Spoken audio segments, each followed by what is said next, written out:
Robert, fix it. You have been challenged to build a $250 gaming PC. Can you do it? It's impossible. Do you fear this challenge? You're on, I'll do it. Excellent. Out of my way, I have work to do. He's not ready. There is no one else. Robert, fix it!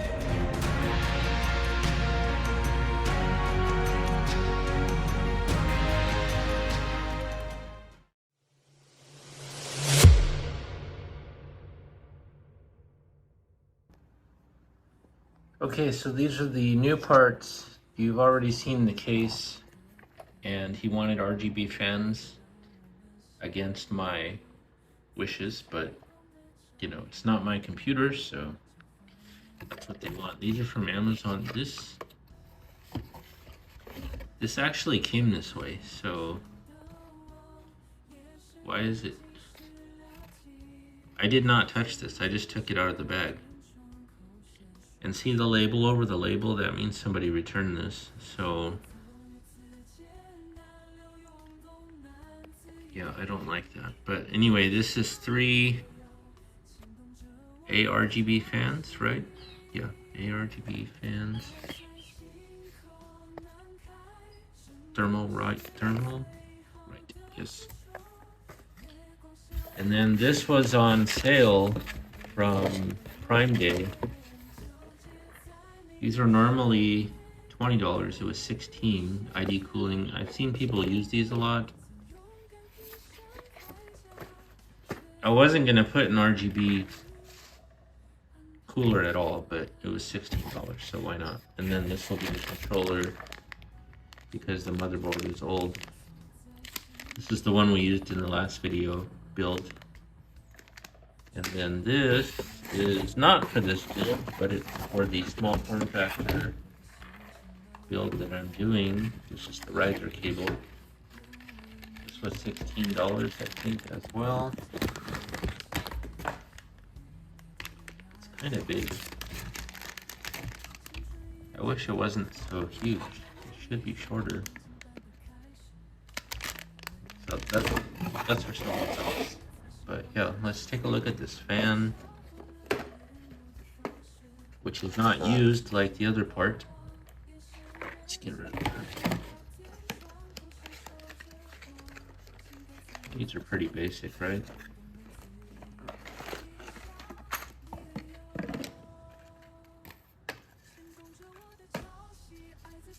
Oh wow, it's kind of...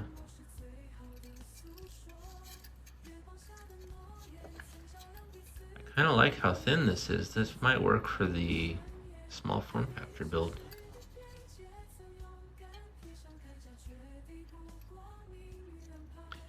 I'm gonna see because the build that I did for him before had no CPU fan.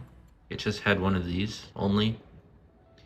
And it doesn't really get hot. So I wonder if I can get away with that again because it just looks... I know people don't really understand why I do that, but it looks... In the systems that I make, when the cooler has no fan, it just has a certain look to it that I like. And I do check and make sure that it's not overheating. I do stress testing. It's just that the CPUs are so old that it doesn't really matter. And then that's the fan. Just a basic.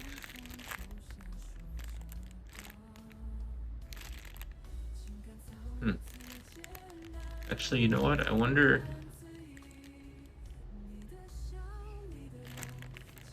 if I could not use this and just put a different fan so it's not mismatching the RGB. We'll see how it looks at the end, and then that is a crap ton of hardware. Jesus.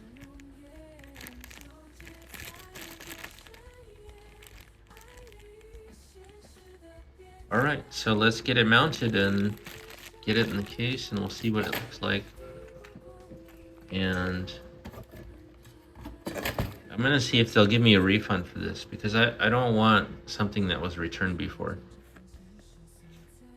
I know it's cheap, but I don't think that if you buy something that it should be looking like this right out of the box.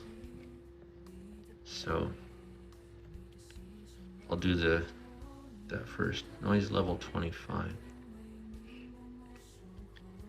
1500, 66 CFM. So here are all of the parts. I didn't assemble it yet, but I just wanted to go over the costs, and then I think we'll have a separate video where we actually test it and see how it performs. It should do pretty well. So just to recap, we have the motherboard, which was free. It's a 4th gen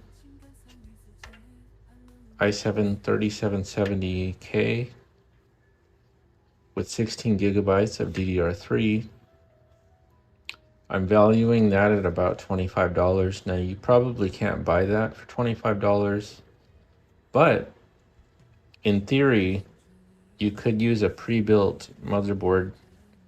I actually got a 6th gen with 16 gigs for $30, so it's possible.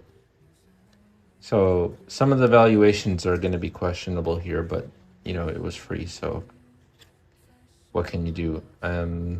So this cooler was 16, as we just saw.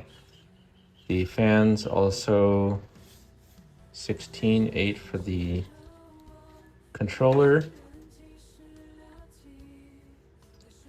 I'm giving him this EVGA power supply, 650 watt, for $20 because it's missing the modular parts. But for this particular build, we don't need the extra parts. It has the the PCIe cable for this. So 20 bucks for that. This was not supposed to be here. He ordered this. It was supposed to be a 128 gigabyte for boot and then a 1 terabyte hard drive for the games, but he just went ahead and bought this 1 terabyte SSD for 40 something dollars. And then the case, of course, was 60. But like I said, you wouldn't normally buy a case with no fans for $60. That was kind of a mistake. We were going to return it, but they wouldn't take it back, and it was just not worth the hassle of it. So even though it's bent, I'm just going to bend it back and it'll be fine. And then, so we'll have 3 RGB fans in the front. If it was me, I would put 2 up top and then just not have front fans. But I think because this case has 3 fan spots and everybody puts RGB here, I think we'll just do it that way so it looks, because he really wanted the RGB, you know, for the kids. So if it has the 3, you know, fans that glow through the front, then I'm sure he'll like that. And then the final piece of the puzzle is a GTX 1070. The only reason why we put this in here is because I could not find a RX 580. And I looked and I looked and I looked. Everybody wanted $100 for a used RX 580. I said, I'll give you this for, you know, 60, 70 bucks, whatever. I don't need it anymore because it's the Founders Edition. I didn't want to give him this one, but I have to finish this, so it is what it is. If you add everything up, it's basically $250. If you want to get technical, it's just slightly over, but the thing is, you wouldn't normally buy a case this expensive. Now, if you notice here, the board has an M.2 slot, and this is not attached, actually. But if you're wondering why I did not put a drive there, it's because it was supposed to have a SATA drive, and then we could add that later. But this board, we don't know how well it works yet. So let's say this board is bad and we have to toss it out. It does boot. I boot tested it, but let's just pretend that this board didn't work. and we had to put in a different 3rd gen board, it wouldn't have that slot. And that's why we went with SATA. So that could easily go to the other board. So he now has the option to add that drive for later use. And the card is a little bit more powerful than the board, but I think that still the 1070 plus the 3rd gen i7 should do pretty well for 1080p, because this is the setup I used to have myself, and it did not great but decent with Call of Duty. But back then Marvel Rivals wasn't out yet, so we're going to use Marvel Rivals as a benchmark as well. As long as you can get, you know, 100-ish FPS, I think we'll be happy. And then I'm not sure what I'm going to do with that fan. Just leave it or put one of the white ones over there.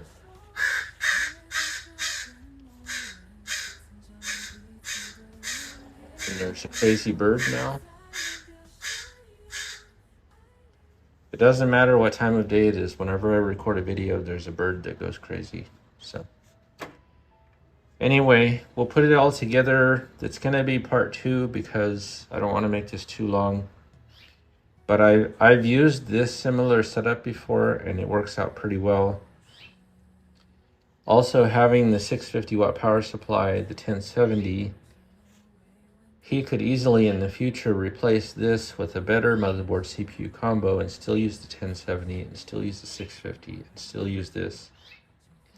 So it has a pretty decent upgrade path for 250 bucks. I think it's not bad. What do you think? We'll see you in part 2.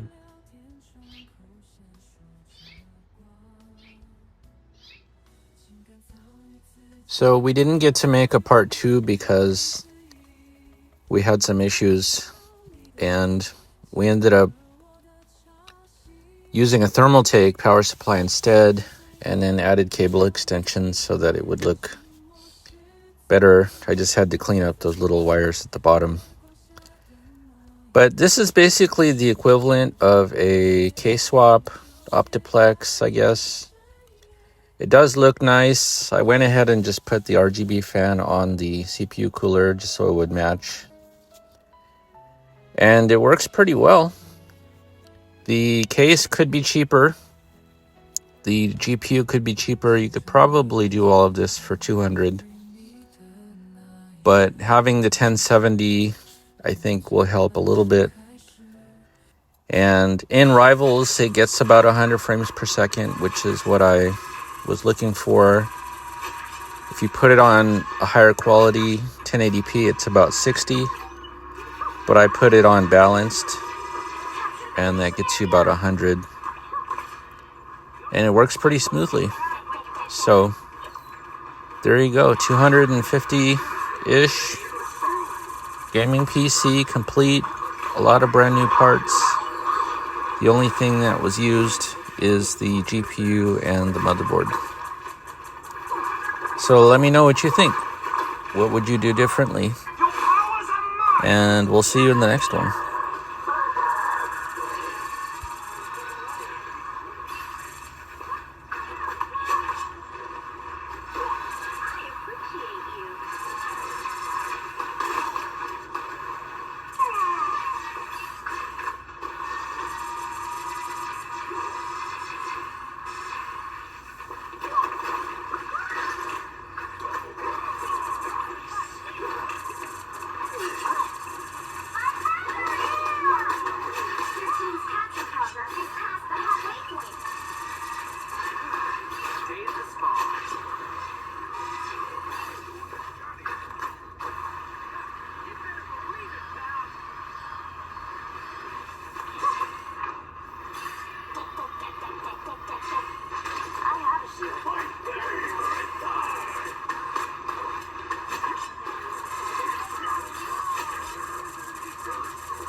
get up